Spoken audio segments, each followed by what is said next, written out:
MP board के कक्षा 9वीं के विद्यार्थी, देखिए आपका 14 सितंबर के दिन जो संस्कृत का पेपर होने वाला है उसका सेट पेपर ए पूरे सॉल्यूशन के साथ में मैं आप सभी को बताऊंगी और आप देख सकते हैं कैसा पेपर आपका आने वाला है। तो देखिए मेरे पास इस पेपर का पूरा सॉल्यूशन है ये। तो आइए बिना किसी देरी की वीडियो को करते हैं स्टार्ट। तो देखिए पहला प्रश्न है कि इत्तीय प्लस अरि इत्यस्य संधि अस्ति, देखिए इसका है दैत्यारी। और दूसरा है सूर्योदय इत्यस्य संधि विच्छेद अस्ति, देखिए इसका है सूर्य प्लस उदय। देखिए तीसरा है इत्युक्ता इत्यस्य संधि विच्छेद भवति, देखिए इसका है इति प्लस उक्त वा। देखिए चौथा है जले मग्न इत्यस्य समस्त पदम भवति, इसका बनेगा जल मग्न। तो यहाँ से आप अच्छे से स्क्रीनशॉट लीजिए इन प्रश्नों का। देखिए अगला क्वेश्चन है यहाँ पर कि घनश्याम इत्यस्य विग्रह भवति, इसका आंसर है धन घन इव श्याम। और देखिए 4 नंबर वाला है कि अवयवी भाव इति समासस्य उदाहरणम अस्ति, इसका है प्रतिदिनम। तो यहाँ से आप अच्छे से स्क्रीनशॉट लीजिए। देखिए फिर प्रश्न क्रमांक 2 जिसमें हमें रिक्त स्थान दिए हैं, देखिए यहाँ पर टिक मार्क लगाने और इनमें आपको भरना बहुत ही सिंपल है। गम धन इक्तन बराबर, देखिए इसमें आएगा गति, वि धन क्र धन डेडेस विक्री, इसमें आएगा ल्यप, दृश्य धन कत्वा बराबर, देखिए इसमें आएगा दृष्टिवान। देखिए चौथे में आएगा विनाम, पांचवे में स्वर्णिम्या और छठे में आएगा बाल। तो यहाँ से आप अच्छे से स्क्रीनशॉट लीजिए। देखिए फिर है हमारी जोड़ी बालकेशु, देखिए बालकेशु की जोड़ी आपकी लगेगी सतमी बहुवचनम लता नाम, देखिए लता नाम की जोड़ी है षष्ठी बहुवचनम। फलानी, देखिए फलाना फलामी की है प्रथमा बहुवचनम नदीम, देखिए इधर है इसकी जोड़ी है द्वि बहुवचनम। और जो इधर साइड है हमारा, देखिए ये हा की जोड़ी है इधर साइड है ये बीता हुआ कल। और आखिरी जो जोड़ी है हमारी कुत्र की लगेगी कहाँ में। तो यहाँ से आप अच्छे से स्क्रीनशॉट लीजिए। देखिए एक वाक्य में उत्तर में मैंने यहाँ पर लिख दिए हैं। पठती क्रियापदे का धातु पट धातु, इसमें गम धातु लड लकारस्य उत्तम पुरुष एक वचनम रूपम लिखत, इसमें अगच्छम। देखिए बहु भविष्यति इति रूपम कस्य लकार अस्ति लड लकार है। पिउति इति पदे वचनम किम, इसमें आएगा बहुवचनम। देखिए प्रहार इत्यस्मिन् पदे उपसर्ग अस्ति, प्रहार में उपसर्ग प्रा है। दूराचार पदे उपसर्ग, इसमें दूस उपसर्ग है। तो यहाँ से आप अच्छे से स्क्रीनशॉट लीजिए। देखिए फिर हमारे आम और नाम, तो देखिए अहम दीर्घ कथाम पठामि अत्र विशेष पदम कथाम अस्ति, देखिए ये आपका आम है। दूसरा है ना, तीसरा देखिए आम आएगा, चौथा आम आएगा, देखिए पांचवा ना और छठा आम। तो यहाँ से आप अच्छे से स्क्रीनशॉट लीजिए इनका। देखिए फिर प्रश्न क्रमांक 6 से हमारे 2 नंबर वाले क्वेश्चन शुरू होते हैं। यहाँ से आप इनका स्क्रीनशॉट लीजिए। देखिए अगला प्रश्न है हमारा क्वेश्चन नंबर 7, देखिए यहाँ से। तो आप इन प्रश्नों का अच्छे से स्क्रीनशॉट लीजिए और इन प्रश्नों को अपनी नोटबुक में से नोट करिएगा अच्छे से, क्योंकि इनके उत्तर आपको आपकी नोटबुक में ही मिलेंगे। देखिए आगे है अधोलिखितानाम वाक्यानाम वाच्य परिवर्तन कुर्वत, कोई 2 वाच्य परिवर्तन करने हैं यहाँ पर। देखिए प्रश्न क्रमांक 15 है प्रश्न पत्रे समाक्तान श्लोकाम विहाय स्वयं पाठ्य पुस्तका कंठस्थ और सुभाषित द्विलिखित, यहाँ पर आपके सुभाषितानी के 2 श्लोक लिखने हैं। देखिए प्रश्न क्रमांक 16 अशुद्धि कारक संशोधन कुर्वत, जो ये अशुद्ध वाक्य है इन्हें आपको शुद्ध करने हैं। तो यहाँ से आप अच्छे से स्क्रीनशॉट लीजिए। देखिए फिर प्रश्न क्रमांक 17, यहाँ से आप अच्छे से इस प्रश्न का स्क्रीनशॉट लीजिए। फिर प्रश्न क्रमांक 18, इसमें है अध्यालिखिताम वाक्यानाम कथा क्रम संयोजन कुर्वत। देखिए ये आपका क्रम संयोजन है जिसे आपको स्टेप बाय स्टेप करने हैं, तो आप अच्छे से इनका अच्छे से स्क्रीनशॉट लीजिए। देखिए अगले क्वेश्चन की ओर हम बढ़ते हैं। यहाँ पर प्रश्न क्रमांक 19। देखिए पूरा सॉल्यूशन आपको मिलेगा, तो ये आपके पार्ट में से दिए गए हैं, तो यहाँ पर मैंने इनके जो उत्तर है उनको भी इसके नीचे ही लिख दिए, तो आपको करने में कठिनाई नहीं होगी। तो आप जल्दी से इनका स्क्रीनशॉट लीजिए और अच्छे से इन प्रश्नों को कंप्लीट करिएगा। देखिए अगला क्वेश्चन है 20। यहाँ से आप इनका अच्छे से स्क्रीनशॉट लीजिए।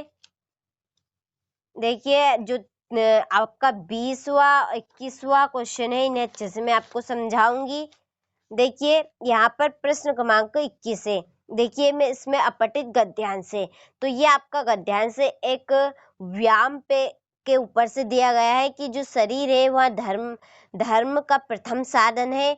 देखिए शरीर आरोग्य व्यायाम सिद्धति, शरीर यदि आप व्यायाम करते हैं तो शरीर के कोई भी आपको रोग नहीं हो सकता है, हम आरोग्य एकदम स्वस्थ होंगे। और जो व्यायाम करता है उसकी प्राण शक्ति, उसमें क्षमता या कहे उसकी शक्ति शरीर की बनी रहती है और किसी भी प्रकार का उसको दुख नहीं होता है और दुख स्वयं उसका दूर हो जाता है। और व्यायाम से कि शरीर में शुद्ध रक्त का संचारण होता है और इंद्रियां स्वस्थ होती है और शुद्धि होती है, और व्यायाम करने से जल्दी बुढ़ापा नहीं आता है। और व्यायाम से जो मस्तिष्क है, जो हमारा दिमाग है, उसका विकास होता है यदि आप व्यायाम करते हैं तो। देखिए इसलिए सभी लोगों को व्यायाम करना परम आवश्यक है और विद्यार्थी के जीवन में व्यायाम बहुत ही महत्वपूर्ण है।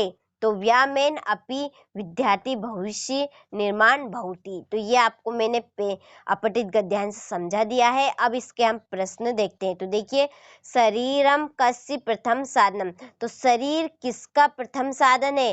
धर्मस्य का, धर्म का प्रथम साधन, तो इसमें आएगा धर्मस्य प्रथम साधनम। देखिए दूसरा है मस्तिष्कम किम भवति, मस्तिष्क इसका आएगा उर्वरन की, किसका विकास, मस्तिष्क का कहाँ पर विकास, उर्वरम विकास होता है, तो मस्तिष्क उर्वरम भवति।